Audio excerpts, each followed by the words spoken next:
ഇന്ന് ബീഫ് ഉലർത്തിയതാണ് ഉണ്ടാക്കാൻ പോകുന്നത്. അതിനുവേണ്ടി 1/2 കിലോ ബീഫാണ്. ഇത് മുറിച്ച് കഴുകി വൃത്തിയാക്കി വെച്ചേക്കുന്നതാണ്. ഇനി ഇതിനായിട്ട് വേണ്ട ഇൻഗ്രീഡിയൻസ് എന്തൊക്കെയാണെന്ന് നോക്കാം. ഇൻഗ്രീഡിയൻസ് ആണ്: തേങ്ങയുടെ അരമുറി ഞുറുക്കിയെടുത്തതാണ്. ഇത് മീറ്റ് മസാല, ഉപ്പ്. ഇനി അത് എങ്ങനെയാണ് എന്ന് നമുക്ക് നോക്കാം. വൃത്തിയാക്കി വെച്ചേക്കുന്ന ബീഫിലോട്ട് 2 സ്പൂൺ മീറ്റ് മസാല,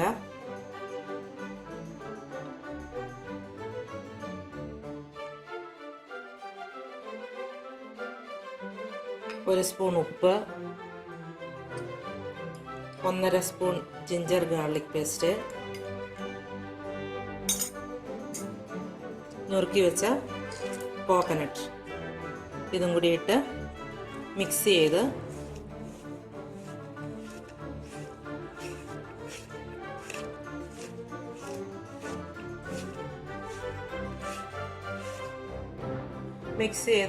നമുക്ക് അടുപ്പത്ത് വെച്ച് വേവിക്കാനായിട്ട് വെക്കാം. ബീഫ് തേങ്ങയും മീറ്റ് മസാലയും ജിഞ്ചർ ഗാർലിക് പേസ്റ്റും ഉപ്പും കൂടി ചേർത്ത് വേവിച്ച് പറ്റിച്ചെടുത്തതാണിത്.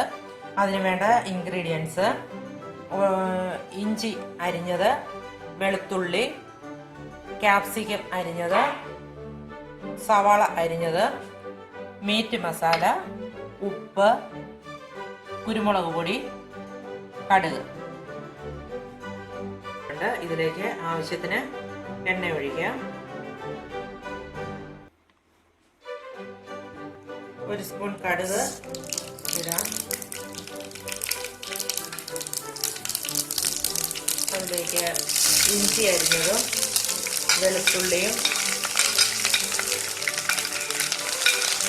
സവാള അരിഞ്ഞതും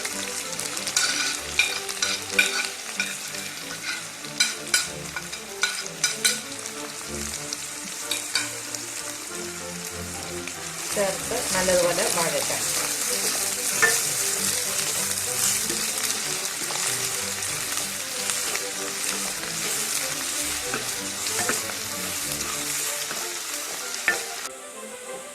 സവോളയും വെളുത്തുള്ളിയും ഇഞ്ചിയും നല്ലതുപോലെ വഴന്നിട്ടുണ്ട്. ഇതിനകത്തേക്ക് 2 സ്പൂൺ മീറ്റ് മസാല,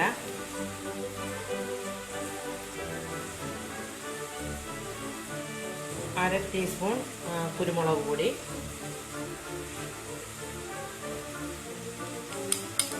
1/2 സ്പൂൺ ഉപ്പ്, ഇതൊന്ന് ചേർത്ത് നല്ലതുപോലെ ഒന്ന് വഴറ്റാം.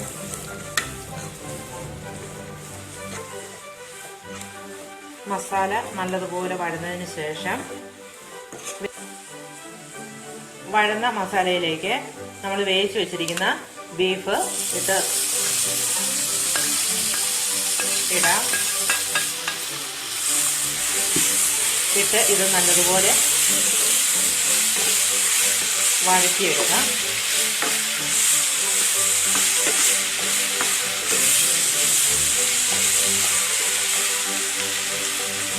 ബീഫ് പകുതി വഴന്നിട്ടുണ്ട്. ഇതിലേക്ക് നമുക്ക് അരിഞ്ഞു വെച്ചിരിക്കുന്ന ക്യാപ്സിക്കം കൂടി ചേർത്ത് നല്ലതുപോലെ വഴറ്റിയെടുക്കാം.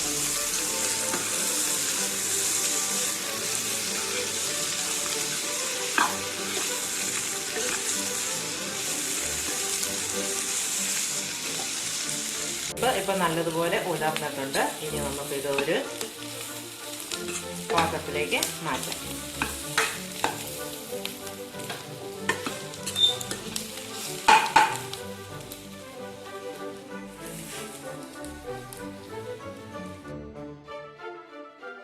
കുട്ടനാടൻ രീതിയിൽ തയ്യാറാക്കിയ സ്വാദിഷ്ടമായ ബീഫ് ഉലർത്തിയത് റെഡിയായി.